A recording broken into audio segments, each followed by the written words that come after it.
Aggies take on the Alabama Crimson Tide.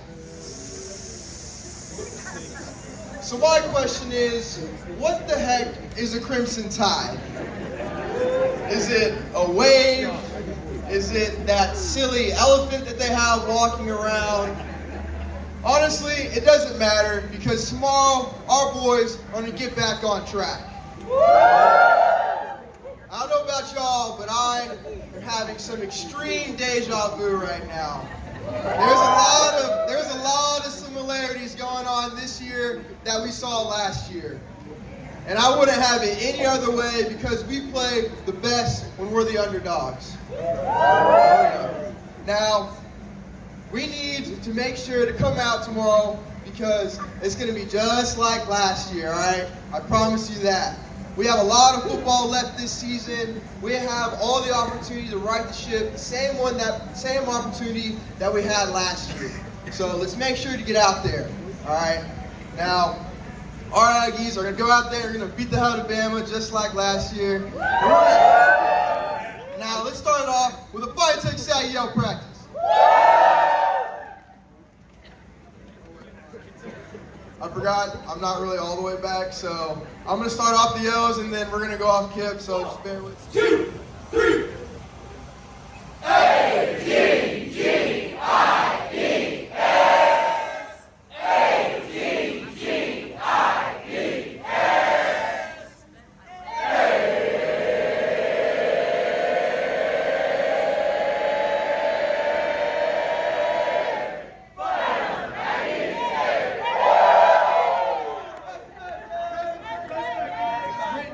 On the back of every Alabama degree. We'll work for food.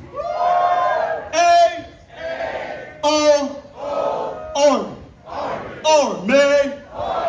I've got a little story for you, Ags.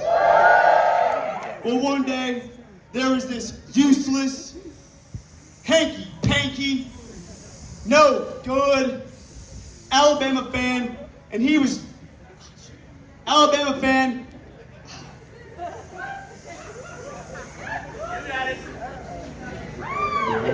Hold on. Who was cursed? Was no good Alabama fan. There we go.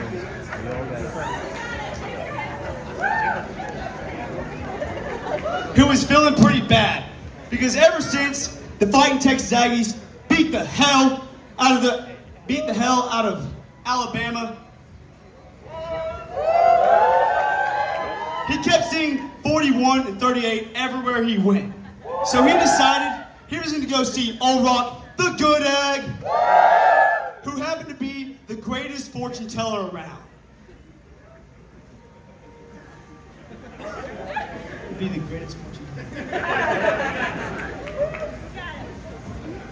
He kept seeing 41 and 38. And he was getting annoyed because every time he saw it, he thought he was cursed. So Old Rock said, I'll be a good egg and I'm going to help you out. So he went ahead and after about 24 minutes of looking into this case, he decided that that Alabama fan was right and that he was actually cursed and unfortunately he was going to die. With a shocked look on his face, that Alabama fan wiped a tear from his face and accepted the fate.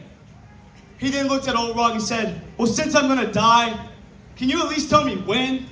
And that's when Old Rock said, with a shocked look on his face, as he shut his eyes, took a deep breath, looked out, then looked back at that Bama fan and said, well, if my readings are right, it appears that you're going to die between the ages of 41 and 38. And that's exactly what we're doing, Mags. We the ever-living, ever-loving, compound, complex, Fighting Texas Aggie, Bama barely beat TU. Fighting Texas Aggie, Bama can't beat the power of the 12th man. Fighting Texas Aggie, roll twos, roll.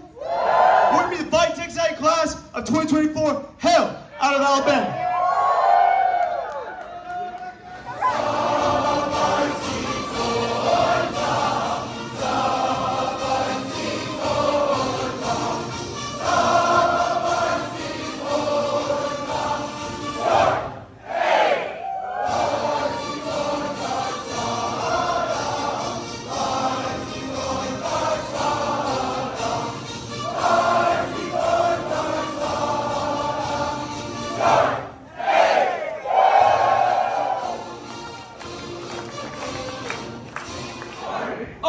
May.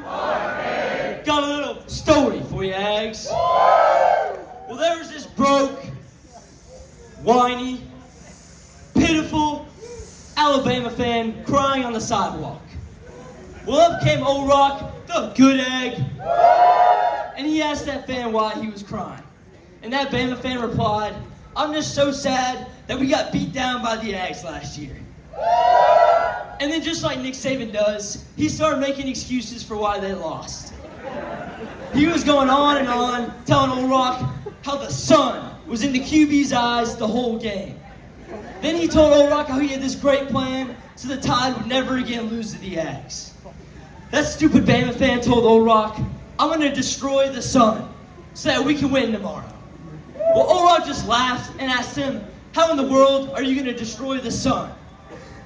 Then that entitled, worthless, no good Alabama fan got real excited. He looked at Old Rock and said, "It'll be easy. We'll attack it at night." And that's not what we're going to do tonight. We're going to be the ever-living, ever-loving, compound, complex, Fighting Texas A, the 12th man never quits. Fighting Texas A, we have Bama right where we want him. Fighting Texas A, we beat Bama last year, and Old Army does it twice. We're going to be the Fighting Texas A class of 2023, hell out of Alabama.